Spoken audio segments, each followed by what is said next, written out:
Salut tout le monde et bienvenue sur Tech au Québec.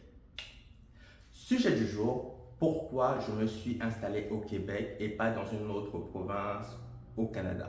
Certains diront que la réponse est toute trouvée, étant donné que je suis francophone, c'est logique que j'aille m'installer dans la seule province francophone du Canada. Il n'y a pas que ça. Ça joue, mais il n'y a pas que ça. Parce que moi, j'ai pas du mal à travailler en anglais. Donc, c'est pas la seule raison. Ça peut y contribuer, mais c'est pas la seule raison. Pour moi, la première chose que tu dois faire quand tu viens t'installer au Canada, c'est d'établir ton profil. Est-ce que tu es célibataire? Est-ce que tu es marié? Est-ce que tu as des enfants? Ou est-ce que tu envisages d'en avoir? Dans quel domaine est-ce que tu travailles? Ça, ce sont des questions que tu dois te poser. Parce qu'en fonction de ton profil, tes recherches vont être différentes, tes besoins vont être différents. Moi, en fonction de mon profil, j'ai estimé que m'installer au Québec, c'était une très bonne option. Première option, le logement. Vous le savez sans doute, aujourd'hui au Canada, il y a une crise du logement. Plus particulièrement, une crise du logement abordable. C'est-à-dire que vous allez sur Marketplace, vous allez sur Kijiji, il y aura toujours des annonces de logement. Mais ces prix-là ont atteint un niveau incroyable.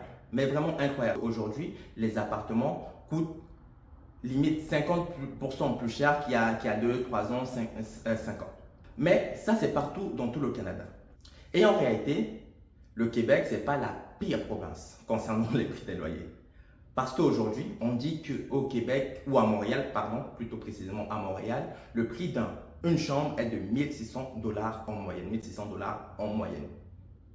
Alors que dans des villes comme Toronto ou Vancouver, le prix moyen pour une chambre est de 2500 dollars. 2500 dollars. C'est déjà un salaire, quoi. C'est déjà un salaire et c'est incroyable. Donc pour moi, aller vivre à Toronto ou Vancouver, c'est de la folie. Vraiment de la folie. Mais il y a des gens qui vivent très bien parce qu'ils estiment que le sacrifice en vaut la chandelle, ils aiment le paysage, ils ont plus d'opportunités. Voilà, donc je ne juge pas là-dessus. Chacun fait des choix qui lui correspondent. Moi, par exemple, ça ne me correspondait pas. Si peut-être j'avais pas d'enfant et que je pouvais vivre en colocation, je serais peut-être allé vivre à Toronto. Je serais allé prendre une colocation dans laquelle j'aurais payé 1200 dollars, 1500 dollars pour vivre en colocation. Mais moi, j'ai un enfant. Donc, je ne peux pas me permettre d'aller vivre en colocation. L'enfant, si possible, ce serait quand même bien qu'il ait sa petite chambre pour pouvoir dormir tranquille et que moi aussi je puisse dormir tranquille. Donc, si déjà une chambre c'est à 2500 dollars, tes deux chambres c'est à combien? Quoi, 3000 dollars, 3500 dollars? Bref, on s'en sort pas.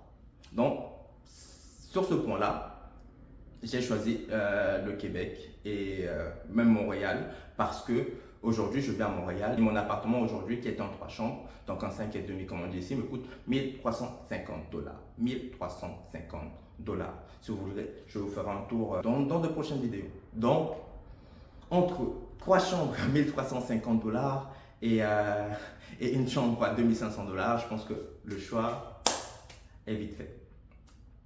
Deuxième point, comme je l'ai dit plus tôt, j'ai un enfant. Un enfant en bas âge. Et il faut savoir qu'ici, l'école commence à partir de 5 ans. Et avant ça, l'enfant doit aller, comme je travaille, l'enfant doit aller en garderie. Il faut se renseigner sur les garderies, sur le système des garderies et comment ça fonctionne. Quand je me suis renseigné, j'ai vu que au Québec, il y avait ce qu'on appelait des CPE ou des garderies subventionnées. Des garderies qui te reviennent à 8 dollars, actuellement à 8,75 dollars la journée. Ce qui fait qu'à la fin du mois, ta garderie te coûte moins de 200 dollars, ce qui est assez incroyable. Moins de 200 dollars pour faire garder ton enfant. Alors que dans une province comme l'Ontario ou Vancouver, comme moi j'ai décidé de venir m'installer au Canada, le concept de garderie subventionnée n'existait pas vraiment. C'était vraiment des choses incroyables à 50 dollars la journée ou 70 dollars la journée.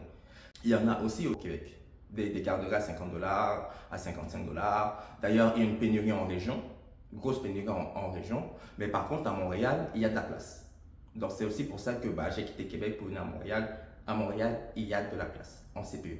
Alors que, en Toronto, Vancouver, c'est vraiment beaucoup plus tendu. Très, très tendu. Donc, un autre bon point pour le Québec. Vous me direz, Depuis tout à l'heure, je parle de Toronto, je parle de Vancouver, il n'y a pas que ces villes-là. Pourquoi je parle uniquement des grandes villes? Parce que comme je l'ai dit, par rapport à mon profil, pour moi, ce sont les grandes villes qui me correspondent. Parce que déjà, je travaille dans l'IT. Bah, si tu travailles dans l'IT, il faut travailler dans des villes de taille moyenne ou des grandes villes, sauf si tu trouves un travail en télétravail. Parce que quand tu travailles dans l'IT, tu vas travailler dans des sièges sociaux, dans des entreprises avec une taille assez conséquente, des entreprises de services. Tout ça, ça se trouve surtout dans des grandes villes. En région, c'est plus compliqué. Même si ça existe, attention, en région, c'est plus compliqué. Voilà. Mais, par exemple, si tu travailles aussi dans la communication en marketing, c'est plus compliqué. Ça va être plus compliqué pour toi si tu vas t'installer en région. Donc, tu vas être un peu obligé de t'installer dans une grande ville. Il y a aussi le facteur culturel. J'adore aller en concert. Et surtout des artistes internationaux. Ça me condamnait aussi à m'installer dans une grande ville parce que ces artistes-là, ils ne passent pas forcément dans des petites villes. Et si toi, tu es un passionné de musique, tu es passionné de concerts, de gros artistes, entre guillemets, moyens ou grands artistes, si tu vas t'installer dans une petite ville, tu seras un peu bloqué. Et quand tu viens t'installer à Montréal, par exemple, Montréal va souvent faire partir des deux villes dans lesquelles les artistes sont passés au Canada. Généralement, ils vont faire Toronto. Et s'ils font une deuxième ville, ils vont faire Montréal. Ou sinon Vancouver. C'est vraiment ces trois villes-là. Toronto, Montréal et Vancouver. Si tu as de la chance, sinon ils se contentent juste de faire Toronto, bah, soit tu te débrouilles pour aller les voir à Toronto, bah, soit tu n'y vas pas, tout simplement. J'ai parlé du prix des logements. Les gens vont me dire, oui, mais vivre à Toronto, c'est plus cher, mais les salaires sont plus élevés. J'ai envie de dire que c'est pas forcément vrai, les gens. C'est pas forcément vrai. Pourquoi? Parce que les chiffres ne mentent pas. Et sur les derniers chiffres, il est dit que le salaire médian au Québec est plus élevé que le salaire médian en Ontario, par exemple. Ou même en Colombie-Britannique. La seule parmi les grandes provinces qui fait mieux, bah, c'est l'Alberta. Après, les gens vont me dire, oui, mais au Québec, tu payes plus d'impôts.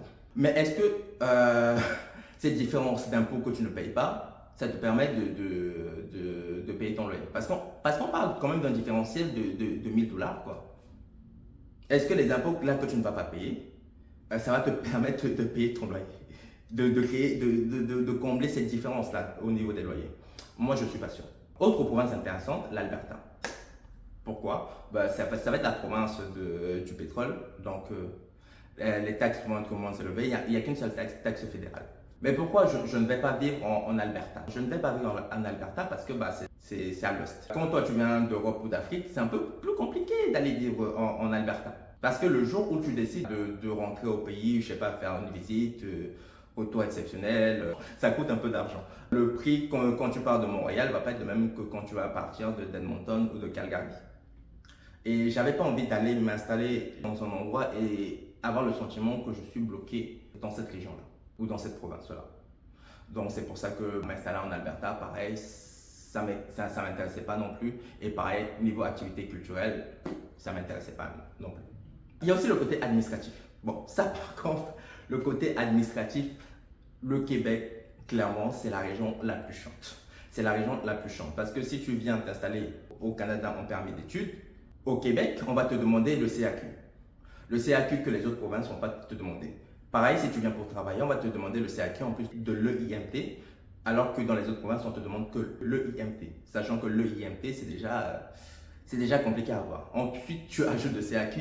Bon, tu ne te facilites pas la tâche. Ensuite, quand tu veux devenir résident permanent,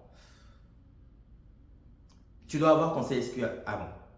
Et c'est pas gratuit parce que tu dois payer pour ton CSQ. Ensuite, tu dois payer pour ta résidence permanente. C'est vraiment compliqué, quoi. C'est vraiment compliqué. Mais je suis aussi la preuve que c'est possible puisque moi, j'ai obtenu ma résidence permanente en étant au Canada en moins d'1 an. Et encore, j'étais éligible à la résidence permanente avant même d'être au Canada. C'est juste que moi, j'ai préféré venir en permis de travail fermé avant parce que j'ai eu l'opportunité de le faire. D'ailleurs, je pourrais vous expliquer dans une autre vidéo pourquoi j'ai fait ce choix-là. En conclusion, quand vous venez vous installer au Canada, vraiment faites de bons choix en fonction de votre profil. Votre profil à vous, pas celui de votre voisin, pas celui de votre profil à vous. Les gens vont vous dire oui, mais viens ici, c'est trop bien, patati patata. Vous allez peut-être aller quelque part, mais vous ne trouvez pas le travail. Parce que la personne qui vous dit de venir dans tel endroit ne fait pas le même travail que vous. Elle, peut-être son travail lui offre plus de facilité. Mais vous, ça va être plus compliqué. Une infirmière au Canada trouvera du travail partout. Quelqu'un qui travaille dans la communication et le marketing, ça sera plus compliqué. En tout cas, s'il va dans une petite ville, ça sera beaucoup plus compliqué. Donc, faites des choix judicieux en fonction de vous. Moi, je suis très satisfait de mes choix. C'est pour ça que je tenais aussi à faire cette vidéo. Et c'était aussi pour dire que le Québec, ça peut être chiant au niveau administratif, ça coûte cher au niveau impôt, mais il n'y a pas que des inconvénients, il y a aussi bon nombre d'avantages. Vraiment. Quand vous venez vous installer, faites en fonction de vous, faites vos recherches et vous trouverez la province qui vous correspond à vous et pas à quelqu'un d'autre. À vous, personnellement. Et en fonction de vos ambitions, bien sûr. Sur ce, je vous abandonne. N'hésitez pas, comme d'habitude, à vous abonner, à liker, à partager, à commenter si vous avez des questions, si vous avez des remarques à faire. Il n'y a pas de souci. Je vous dis à la prochaine. Bye bye.